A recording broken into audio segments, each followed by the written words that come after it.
తానేమీ చేసుకోలేకపోయానని జీవులు బెంగ పెట్టుకుంటారని పరమేశ్వరుడు ఒక సంవత్సరం మొత్తం మీద దేశకాలముల యందు సృజించిన పరమోత్కృష్టమైన తిథి అక్షయ తృతీయ. దాని పేరే అక్షయ తృతీయ. అది ఒక్క వైశాఖ మాసంలో. ఈ అక్షయ తృతీయకి గొప్పతనం ఏంటంటే, ఈ శరీరాన్ని విడిచిపెట్టి జీవుడు ఇంకొక శరీరానికి వెళ్ళిపోయినప్పుడు కూడా చేసిన పుణ్యాలను అనుసరించే ఇస్తారు.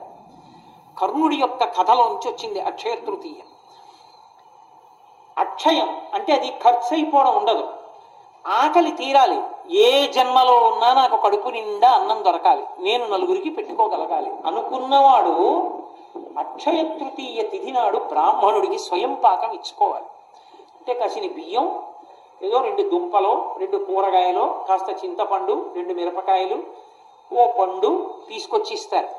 స్వయం పాకం ఇచ్చుకుంటే జన్మాంతరముల యందు కడుపు నిండా తాను తిని తన చుట్టూ ఉన్న వాళ్ళకి పెట్టుకుంటాడు. ఒంటికి బట్టకి లోటు రాకుండా నేను ఎప్పుడూ చక్కగా బట్ట కట్టుకుని ఉండగలగాలి అంటే దాని అర్థం మనుష్య జన్మ కావాలి. ఆ మనుష్య జన్మలో చక్కగా ఒంటి నిండా బట్ట కట్టుకుని ఉండగలగాలనుకోవాలంటే అంచు కలిగిన బట్ట, పంచెల చాపు తీసుకొచ్చి బ్రాహ్మణుడికి దానం చెయ్యాలి. అన్నిటికన్నా దారుణమైన శాపం ఏమిటో తెలుసా? జీవితానికి నీరు దొరకదు. అందుకే చేసిన పాపం తరిమితే దాహంతో అలమటించిపోతాడు. అలమటించిపోతే 10వ రోజున ధర్మోదకాలు విడిచిపెట్టిస్తారు.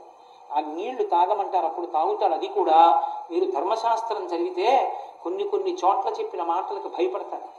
కొడుకు అధార్మికుడైపోతే, కొడుకు గాయత్రీ మంత్రం చేసే అధికారాన్ని కోల్పోతే, సరే ఇంకా నేను కొన్ని కారణాలు చెప్పడం ఎందుకు సభాముఖంగా, అప్పుడు ఆ కొడుకు చేత్తో విడిచిపెట్టినా తాగనివ్వను.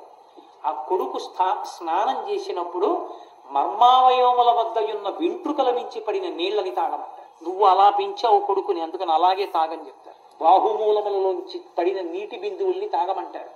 అందుకని కనీసం ధర్మంలో ఉన్నవాడు ఎవడైనా వచ్చి కాసి నీళ్ళు ఇస్తే తాగనిస్తారని, అయ్యా అందరూ రండి అని కొడుకు పిలుస్తాడు. ప్రేమ ఉన్న వాళ్ళందరూ వెళ్ళి ధర్మోదకాన్ని విడిచిపెడతాడు. ఆ నీళ్లు తాగుతాడు. ఆ దరిద్రం లేకుండా శరీరం విడిచిపెట్టిన తరువాత ఉత్తర జన్మలలో కూడా కావలసిన నీళ్లు దొరికి హాయిగా దాహంతో కొట్టుకోవలసిన అవసరం లేకుండా ఉండేటట్టు చెయ్యగలిగిన తిథి ఒక్క అక్షయ తృతీయ మాత్రమే. అక్షయ తృతీయ నాడు పూజ బాగా కడిగేసి, లేకపోతే కుండ బాగా కడిగేసి దాంట్లో చక్కగా నీళ్లు పోసి, అప్పటికప్పుడు తాగడానికి యోగ్యంగా ఉండాలి, మట్టి కంపు కొట్టకూడదు.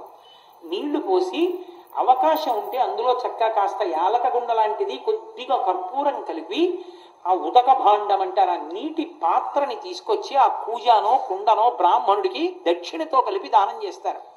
ఓపికని బట్టి 6, 11, 16, 116లో ఏది ఉంటే అది. దాని చేత ఆకలి దప్పిక తీరుతాయి. ఇంకా విశేష ఫలితాలు ఏవి అంటే, వేసవి కాలం కాబట్టి చెప్పుల జతిస్తారు, గొడుగిస్తారు, ద్రవ్యం ఇస్తారు.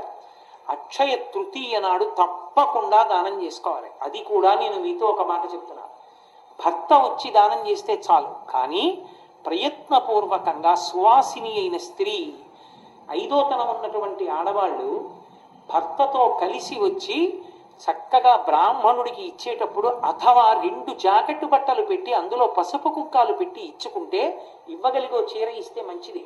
గాజులు పసుపు కుంకం ఇచ్చుకుంటే జన్మాంతరములకు యోగ్యమైన భర్తతో సువాసినిత్వాన్ని పొందుతారు. అక్షయం కదండి, అది ఖర్చు అయ్యేది కాదు. కాబట్టి రేపటి తిథిని జార విడుచుకుంటే అంతకన్నా మూర్ఖత్వం ఇంకోట్లేదు. అక్షయ తృతీయ నాడు బంగారం కొనుక్కోవడం అంటే పాపం కొనుక్కోవడం. కలిపురుషుడు బంగారంలో ఉంటాడు. అక్షయ తృతీయ నాడు బంగారం కొనుక్కోమని ఎవడు చెప్పాడో నాకు అర్థం కాదు, ఎక్కడా లేదు అలాగా. అక్షయ తృతీయ నాడు ఉతక భాండం దానం చేయాలి, స్వయం పాకం ఇవ్వాలి, ద్రవ్యం ఇవ్వాలి, చెప్పుల జత ఇవ్వాలి, లేకపోతే గొడుగు ఇవ్వాలి, లేకపోతే బట్టలు ఇవ్వాలి. అంతేకాని ఇలాంటి పిచ్చి పనులు చేసి బంగారాలు కొనుక్కుని ఇంట్లో పెట్టుకోరు. పాపం వృద్ధి అవుతుంది, అక్షయం అవుతుంది.